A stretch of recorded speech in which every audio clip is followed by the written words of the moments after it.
Morning students. Now coming to remaining meiosis. Already know prophase 1 in previous class. Prophase 1 is one of the complicated phase and prolonged phase, and it is also divided into total 5 phases. 1 is leptotene, 2 zygotene, 3 packetine, 4 diplotin, 5 diakinesis. Now coming to the second phase, metaphase 1, and third phase anaphase 1, and fourth phase is telophase 1. So these are the next phases in meiosis 1. Now coming to the changes takes place in nucleus during the metaphase 1. Students, in metaphase, for example, this is the nucleus of metaphase 1. Here, all the chromosomal bivalents, okay, already know in zygotene, all homologous chromosomes are arranged into pairs. In metaphase, in prophase 1, each pair is also called bivalent. During metaphase, all the bivalents, they come close together. All the bivalents, they come close together, and they are arranged systematically at the equator of the cell. Systematically at the equator of the cell. Like this. All the bivalents, they are arranged systematically at the equator of the cell. Okay, so actually in metaphase of mitosis, the individual chromosomes are arranged into a metaphase plate at the equator of the cell. Chromosomes are arranged in a definite order to form metaphase plates in case of mitosis metaphase. But in meiosis 1, metaphase 1, bivalents are arranged systematically at the equator of the cell. Such a systematic arrangement of bivalents at the equator of the cell, that is called metaphase plate.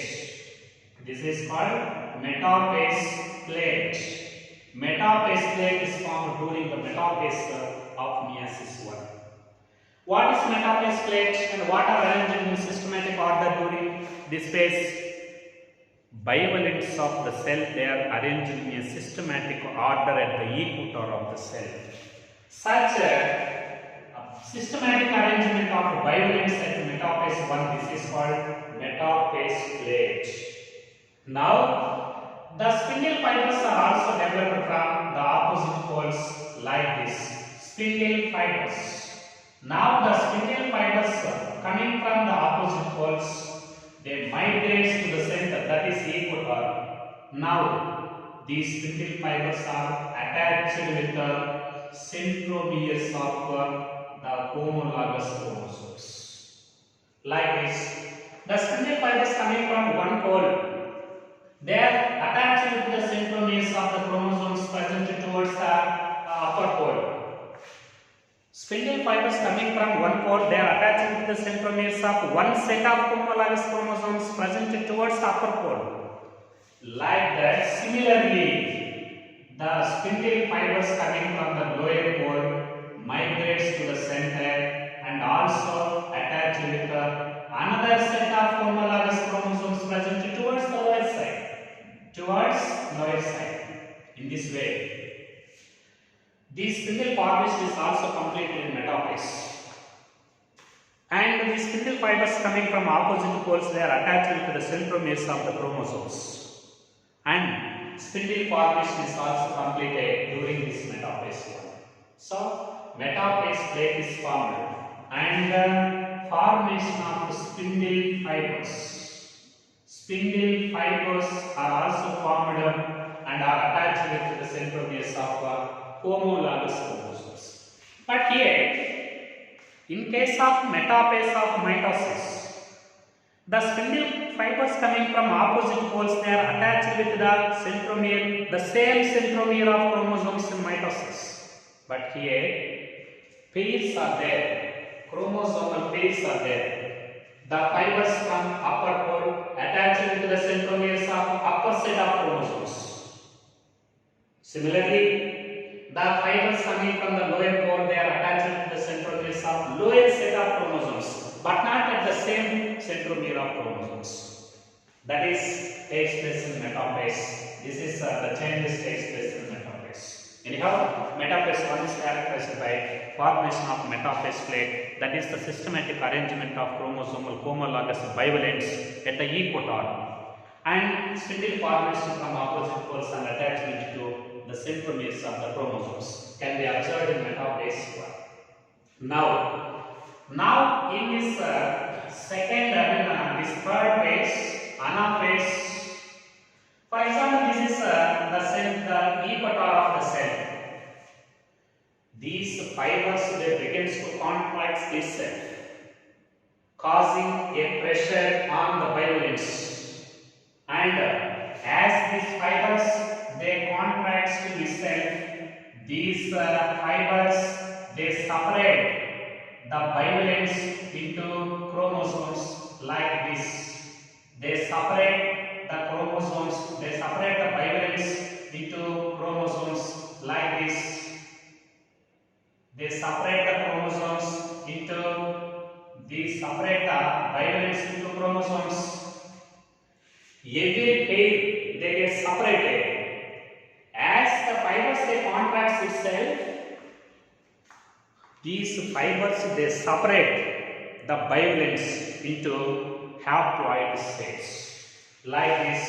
For example, this bivalent is separated like this. This is spindle fiber, and this is separated bivalent.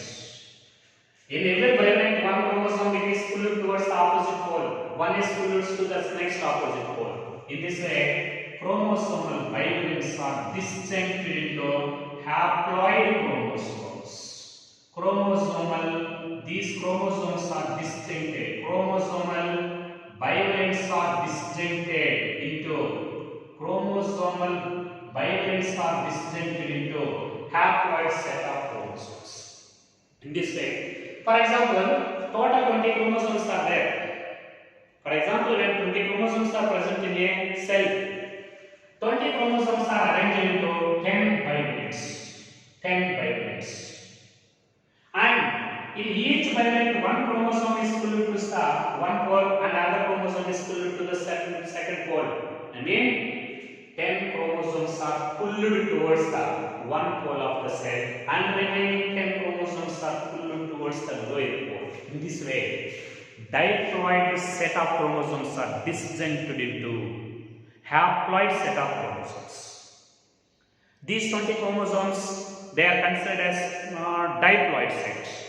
Among these 20 chromosomes, 10 chromosomes migrates to the upper pole and remaining 10 migrates to the lower pole. 20 chromosomes are disjuncted into two sets of haploid chromosomes. I mean, diploid chromosomes are separated into haploid sets. Diploid chromosomes are disjuncted into two genomes. Genome means haploid sets.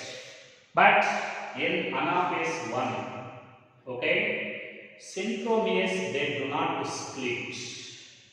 For example, this is the centromere of one chromosome and this is centromere of one chromosome. Fibers are not attached to the same centromere like in mitosis. Here, these homologous chromosomes are separated and disjuncted, but the centromeres do not split. Centromeres does not split. Centromere does not split, and haploid chromosomes migrates to the opposite poles. Very important. Genomes are migrates to opposite poles. Haploid chromosomes are migrates to opposite poles. In this way, due to the compaction of these fibers, diploid chromosomal distinct into two haploid sets, that is centromere does not split in anaphase 1 and haploid chromosomes migrates to the other pole. And during the telophase, okay, here in case of this telophase, this telophase is characterized by, for example, this is one set of chromosomes migrates to one pole. Surrounding this set of chromosomes, nuclear membrane, okay, nuclear membrane and nucleolus, it is also reorganized surrounding the chromosomes. They are daughter nuclei. So nuclear membrane, okay, nuclear membrane and nucleolus, they are reappear at the end of this telophase 1. Nuclear membrane and nucleoli, they are reappear inside the cells. As a result, one nucleus is divided into two and chromosome number is reduced. Chromosome number is reduced to half. So these two nuclei, this is division of this nuclei is called karyokinesis. Immediately this karyokinesis is followed by cytokinesis. Cytokinesis resulting to daughter cells. Such a cytoplasmic division and formation of two daughter cells, this is called dyad of cells. This is called dyad of cells. In this way, first in meiosis 1 nucleus divides into two daughter nuclei. Here chromosome number is reduced to half, so that meiosis 1 is called reductional division. Now at the end of meiosis 1 cell divides into two cells and the chromosome number is reduced to half. Mother cell is 2N. Two daughter cells contain half chromosomes N and N. Now in meiosis 2, this nucleus divides by one mitosis and this is divided by another mitosis. Meiosis 2 is nothing but mitosis. There is no need of separate study for meiosis 2. Is equal to the mitosis, which was explained in previous class. So here, after the completion of the first nuclear division, cell cytokinesis is also takes place and cell is also divides into two daughter cells. Now this is called dyad of cells. This is called dyad of cells. Now coming to the significance, importance of meiosis. Okay, importance of meiosis. So meiotic division, very important. Meiotic division, it maintains constant chromosome number in sexually reproducing organisms. Okay, for example, maize is represented by 20 chromosomes, and during meiosis 20 chromosomes are reduced into 10 chromosomes and are entered into the gametes, 10 male gamete and 10 female gamete. Now as a result of the fusion of 10 plus 10 in fertilization, then the next generation is also maintaining the same chromosome number, that is 2n is equal to 20. So meiotic division is required for maintenance of constant number of diploid chromosomes in sexually reproducing organisms. 1, 2. It also leads to variability. It maintains the variability in gametes, because crossing over takes place during packaging stage. Packaging stage is represented by crossing over and recombinations. Because of this recombinations, it leads to the formation of some variations in gametes. Such variations, they are responsible for evolution. In nature. Evolution of nature is due to the variability in gametes. Such variability of gametes is due to the crossing over in packaging. Such crossing over, it is present only in a meiotic division. So it maintains the constant number of chromosomes from from generation to generation without any change. It also leads to the great variability in gametes that is responsible for evolution of organisms of nature. That is the importance of important. For example, in any sexually reproducing organisms, when meiosis is failed, what happened? Meiotic division is necessary in the life cycle of, in any stage of the life cycle of sexually reproducing organisms. Meiotic division is necessary in the any stage of life cycle of sexually reproducing organisms. Otherwise, number of chromosomes would be doubled for generation to generation. Ultimately, it leads to polyploidy. To avoid this polyploidy and avoid these unimaginable characters in organisms, there is the need of the reduction of chromosome number to half in meiosis, that is in gametes. So, meiotic division is necessary to maintain the constant chromosome number from generation to generation. Otherwise, polyploidy is formed. Okay. Now coming to some diploid number of chromosomes in organisms. For example, some organisms with diploid number. This is organism. Okay. Diploid number and haploid number. Very important. Okay. Some examples of diploid number. Some examples of organisms with diploid and haploid number. Now, here we are going from the least number to highest number in ascending order. Least number of chromosomes are present in a haplopappus. Okay, Haplopappus gracilis. This is organism. Haplopappus gracilis. Diploid number is 4. Haploid number is 2. Very important. Haploid number is 2.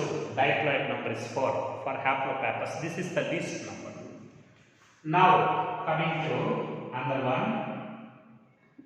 This is a fruit fly.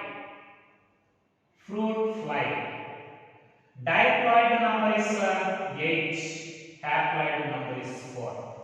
Okay. Diploid number is 8 and haploid number is 4. At the same time, third one, housefly. Diploid number is 12, haploid number is 6. Okay. Then another one, pea plant, Pisum sativum. Pea plant. Diploid number is 14, haploid number is 7. Okay, next one. And next one, allium cepa, onion. Diploid number 16, haploid number is 8. Now coming to another one, Gia maize means diploid number is 20, haploid number is 10. Now,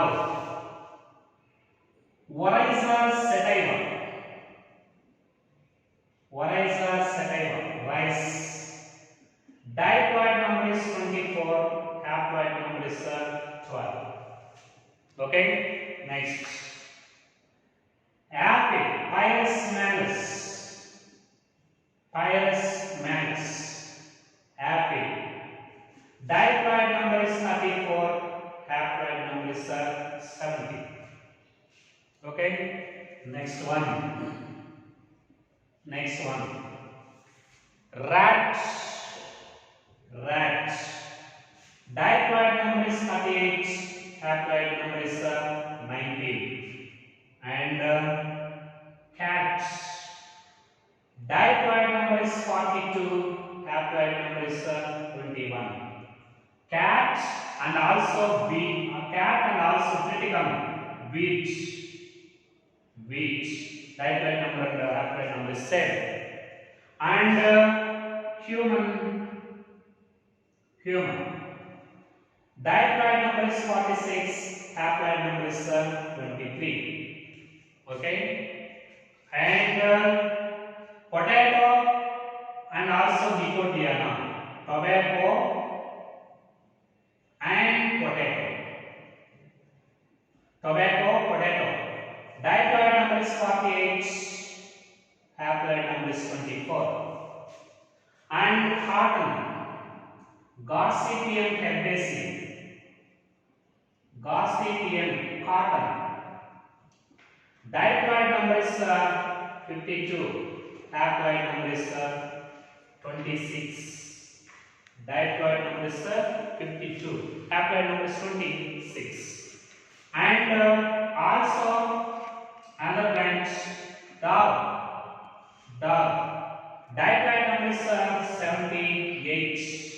78, and haploid number is 38. Very important.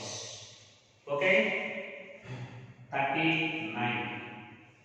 Okay, 39. Very important. At the same time, and another organism, sugarcane. Sugarcane diploid number is 80. Diploid number is 80 and haploid number is 40. And butterfly 16. Butterfly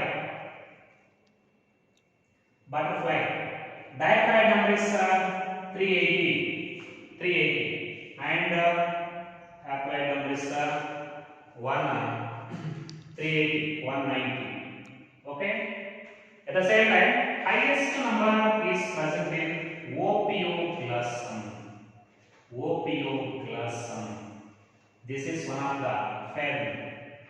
Is represented by highest number 1260. Haploid number is 300 or 630. So very important. This is the list of various organisms. This is the diploid number, standard diploid number, and this is standard haploid number of various organisms. So this chapter was completed.